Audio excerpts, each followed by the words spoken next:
നീലിച്ച ആകാശത്ത് കാർമേഘം മൂടിക്കെട്ടി. മഴയുടെ വരവറിയിച്ചെന്നവണ്ണം ഇടിയും പൊട്ടി. ഒരു മഴക്കുള്ള കോളുണ്ടല്ലോ നീതു. ബസ് സ്റ്റോപ്പിലെ തിണ്ണയിലേക്ക് ഇരുന്നുകൊണ്ട് അവൾ തൊട്ടടുത്ത് നിൽക്കുന്ന പെൺകുട്ടിയെ നോക്കി പറഞ്ഞു. മഴ പെയ്ത് ആകെ നനയില്ല പെണ്ണെ, ഇനി എന്താ ചെയ്യാ? ഇതിഹാസ് വരാനായില്ലേ? ഇറങ്ങാനാവുമ്പോൾ അച്ഛനെ വിളിക്കാം. ഇന്ന് നിന്റെ അച്ഛൻ ഓഫീസിൽ പോയിട്ടില്ലേ? ഇല്ല, കൈവേദനയാണെന്ന് പറഞ്ഞ് ലീവ് എടുത്തിട്ടുണ്ട്. അത് മിക്കവാറും അമ്മയിട്ട് പുറത്തുള്ള അച്ഛൻ്റെ അടവാണെന്ന് എനിക്കും അമ്മക്കും അറിയാം. ദാ ഇതിഹാസ് വരുന്നുണ്ട്. നീതു പുറകിലേക്ക് നോക്കി പറഞ്ഞു. ബാഗ് എടുത്ത് അവൾ ബസ് സ്റ്റോപ്പിൽ നിന്ന് ഇറങ്ങി നിന്നു. അപ്പോഴേക്കും മഴ പെയ്തു തുടങ്ങി. വൈകുന്നേരം ആയതുകൊണ്ട് സ്കൂൾ കുട്ടികളെ കൊണ്ട് നിറഞ്ഞിരിക്കുകയാണ് ബസ്. കണ്ടക്ടർ ഉന്തിത്തള്ളി അകത്തേക്ക് അയറ്റിവിട്ടു. ഒരു കമ്പിയിൽ പിടികിട്ടി. പിടിക്കേണ്ട ആവശ്യമൊന്നുമില്ല. മത്തി അടുക്കിയ പോലെ പിള്ളേരുള്ളതുകൊണ്ട് ഒരു ബ്രേക്ക് പിടിച്ചാൽ പോലും അനങ്ങില്ല. നീതുവിൻ്റെ അടുത്ത് അല്പം വണ്ണമുള്ളൊരു സ്ത്രീയാണ് നിൽക്കുന്നത്. അതുകൊണ്ട് അവൾ സീറ്റിലിരിക്കുന്ന ചേച്ചിയുടെ മേലിൽ ചാഞ്ഞു നിൽക്കുകയാണ്. അവൾ അങ്ങോട്ടും ഇങ്ങോട്ടും കിടന്ന് ഞെളിപിരി കൊള്ളുന്നുണ്ട്. ഞാൻ അവളെ കളിയാക്കി ചിരിച്ചു. ശവത്തി കുത്തിലടി. നീതു പല്ലടിച്ചുകൊണ്ട് മുരണ്ടു. ഇതൊക്കെയല്ലേ ഉറ്റ കൂട്ടുകാർക്ക് വേണ്ടി നമുക്ക് ചെയ്യാനാവും. മഴയായതുകൊണ്ട് ബസ്സിൻ്റെ ഷട്ടറൊക്കെ താഴ്ത്തിയിട്ടിട്ടുണ്ട്. ബസ്സിനകത്ത് മൊത്തം ഇരുട്ട് മൂടിയപ്പോൾ ലൈറ്റ് ഓണായി. മഴയും ബസ്സിലെ പാട്ടും ആകെ കൂടി വല്ലാത്തൊരു വൈബ്. എന്തു പറഞ്ഞിട്ടെന്താ, മഴ കാണാനും പറ്റില്ല. തിരക്കി നിൽക്കുന്നുണ്ട് ശ്വാസം എടുക്കാൻ പോലും ബുദ്ധിമുട്ട്. ഇതിനിടയിൽ ആ പാട്ട് കൂടി ഒന്നും ആസ്വദിക്കാൻ പറ്റുന്നില്ല. എൻ്റെ ഗുരുവായൂരപ്പ, ആ അത്താണിത്തറൊന്ന് എത്തിയെങ്കിൽ. പാവം നീതുവിൻ്റെ അവസ്ഥ കണ്ട് ചിരിച്ചെങ്കിലും ഇപ്പം പാവം തോന്നുന്നുണ്ട്. വടക്കുന്നാഥ ക്ഷേത്രത്തിൻ്റെ അവിടെ ബസ് നിർത്തി. തിരക്കിനിടയിലൂടെ നുഴഞ്ഞെങ്ങനെയൊക്കെയോ പുറത്ത് കിടന്നു. നീതു അമ്മച്ചി ഉന്തിത്തള്ളി മാറ്റി വരുന്നുണ്ട്.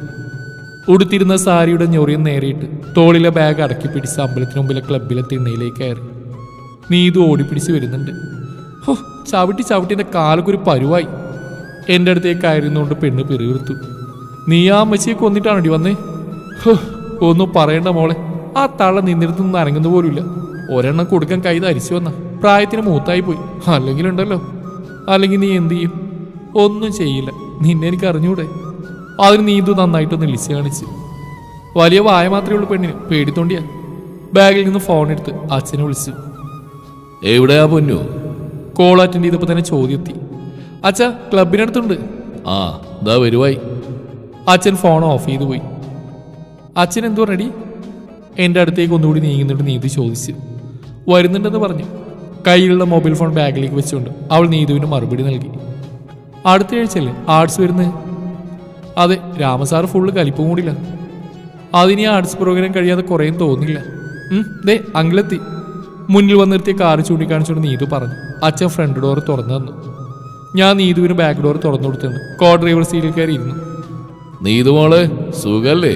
ആ വഴിയൊന്നും കാണാറില്ലല്ലോ ഇപ്പോ. തിരക്കായി പോയി അങ്കിൾ, അതാ ഏട്ടൻ വന്നിട്ടുണ്ട്. ആഹാ, അനിലെന്ന് വന്നു? ഒരാഴ്ചയായി. ഞാനെന്നൊരാൾ വിടണ്ട അച്ഛാ. കാറിൽ കയറി മുതൽ അച്ഛൻ നീതുവിനോട് സംസാരിക്കുന്നുണ്ട്. കുശുമ്പൂത്തി കൊണ്ട് അവൾ പറഞ്ഞു. ആഹാ, അച്ഛൻ്റെ മുളക് ഇവിടെ ഉണ്ടായിരുന്നോ? അവളുടെ താടിയിലൊന്ന് കൊഞ്ചിക്കൊണ്ട് കേശവ് ചിരിയോടെ ചോദിച്ചു. അച്ഛേ. അവൾ കിടന്ന് ചിണുങ്ങി. അച്ഛ ചുമ്മാ പറഞ്ഞല്ലേ മോളെ. അയാൾ അവളുടെ തലയിലും തടവി. അവൾ ചിരിച്ചു. നീതുവിനെ അവളുടെ വീണുമ്പിൽ ഇറക്കി ഞങ്ങൾ വീട്ടിലേക്ക് തിരിച്ചു. അമ്മ പുറത്ത് തന്നെ ഇരിക്കുന്നുണ്ട്. മഴ ഒന്ന് ശമിച്ചിട്ടുണ്ട്. മുറ്റത്തെ ചെമ്പകപ്പൂവിൻ്റെ ഗന്ധമൊന്നാകെ നാസികയിലേക്ക് ഇരച്ചു കയറി. വലിയ മരമാണ്. നിറയെ വെളുത്ത ചെമ്പകപ്പൂക്കളും വലിയൊരു വെളുത്ത കൂട നിൽക്കുന്ന പോലെ തോന്നും. അച്ഛൻ കാർ പോർച്ചിലേക്ക് വണ്ടി നിർത്തി. ബാഗുമെടുത്ത് സാരിയൊന്ന് ഒതുക്കി പിടിച്ചിറങ്ങി.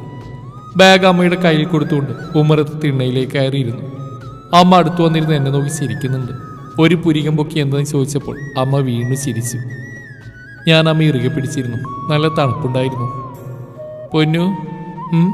അമ്മ വിളിച്ചപ്പോഴൊന്ന് മൂളി. പോയി ഫ്രഷായി വാ, അമ്മ ചായ എടുക്കാം. അമ്മയുടെ കവിളിലൊന്ന് മുത്തിയ ബാഗ് മേടിച്ച് അകത്തേക്ക് പോകുന്നു. ഇതേ ഒരാൾ കുശുമ്പുത്തി നിൽക്കുന്നു. പിന്നെ ഒന്നും നോക്കിയില്ല. ആ കവിളിലൊരു ഉമ്മ. അച്ഛനെ ചേർത്ത് പിടിച്ച നെറ്റിയിൽ ഉമ്മ വെച്ചു. അല്ലെങ്കിലും പോത്തുപോലെ വളർന്നെങ്കിലും ഞാനിപ്പോഴും അവരുടെ കുറുമ്പിയാണ്. അകത്തേക്കായി മുകളിൽ തന്നെ മുറിയിലേക്ക് നടന്നു. 1 മാസത്തോളമായി ഇവിടുന്ന് പോയിട്ട്. മുറിയിലേക്ക് കയറി ബാഗ് കട്ടിലേക്ക് ഇട്ടു. പതിയെ ജനലിനടുത്തേക്ക് നടന്നു. കുറ്റി പിടിച്ച് ജനൽപ്പാളി തുറന്നിട്ടു.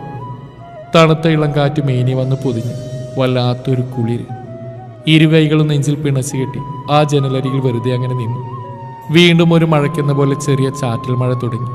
ചുണ്ടിൽ മായാത്ത പുഞ്ചിരിയുമായി ഷെൽഫിനടുത്തേക്ക് നടന്നു. അത് തുറന്നൊരു പലാസയും ടോപ്പും എടുത്തു. തൂക്കിയിട്ട് ടവലും എടുത്തുകൊണ്ട് ഫ്രഷ് ആവാനായി കയറി. മേനിയിലൂടെ വെള്ളമൊഴിക്കുമ്പോൾ തണുപ്പ് സഹിക്കാനാവാതെ അവളുടെ മുഖം ചുളിഞ്ഞുപോയി. അപ്പോഴേക്കും പുറത്ത് മഴ കനത്തിരുന്നു. നല്ല അടയും ചായയും ടേബിൾ കൊണ്ടുവച്ച് എന്നെ കാത്തിരിക്കുകയാണ് അമ്മ. ഞാനിരുന്നപ്പോഴേക്ക് അച്ഛനെത്തി. ചൂട് ചായയും ചൂടടയും, അത് നല്ല മഴയും തണുപ്പുള്ളപ്പോൾ ഞാൻ നല്ലവണ്ണം ആസ്വദിച്ച് കഴിച്ചു. കുറച്ചു കഴിഞ്ഞ് ചായ ഗ്ലാസ് എടുത്ത് പുറത്ത് തിണ്ണയിലേക്ക് തന്നെ നടന്നു. ഉമ്മറത്തിരുന്ന് മഴയും കണ്ട് ചായ ഊതി കുടിക്കുമ്പോൾ ഒരു ഫീല് പറഞ്ഞറിയിക്കാൻ വയ്യ. കൂടെ ഒരു പാട്ടും.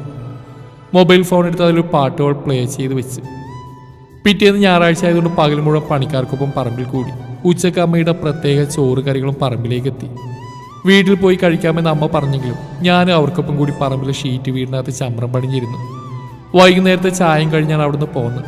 അച്ഛൻ സെറ്റിൽ അമ്മയുടെ മടിയിൽ തലവെച്ചിരുന്ന് ടി വി കാണുന്ന തിരക്കിലാണ്. അവരെ നോക്കിയൊന്ന് ചുമച്ചാക്കി ചിരിച്ചുകൊണ്ട് ഞാൻ മുറിയിലേക്ക് വലിഞ്ഞു. നാളെ കുറച്ച് പ്രിപ്പറേഷൻ ഉണ്ടായതുകൊണ്ട് ലാപ്പ് എടുത്ത് അത് നോക്കിക്കൊണ്ടിരുന്നു.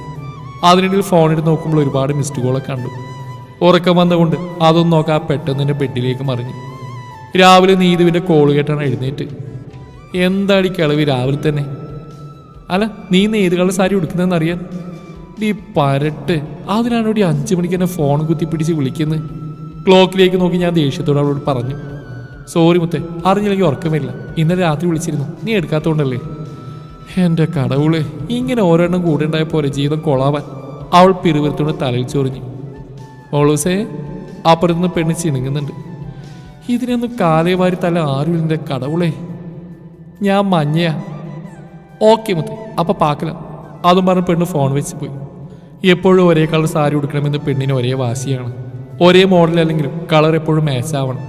ഇതിനൊക്കെ വളം വെച്ച് കൊടുത്ത് താനാണെന്ന് ഓർക്കുമ്പോഴാണ് അതും ചിന്തിച്ച് ഫോൺ ബെഡിലേക്ക് ഇട്ട് വീണ്ടും ഒരു ഉറക്കം അങ്ങ് കാച്ചി. പിന്നെ എഴുന്നേറ്റത് 8 മണിക്കാണ്. കുളിച്ച് ഫ്രഷായി മഞ്ഞ നിറത്തിൽ പച്ച ബോർഡുള്ള ഒരു സാരി ഞൊറിഞ്ഞെടുത്ത് വേഗം ഒരുങ്ങി. ബാഗും എടുത്ത് താഴെ ചെല്ലുമ്പോൾ അമ്മ ബ്രേക്ക്ഫാസ്റ്റ് റെഡിയാക്കി എത്തിയിരുന്നു.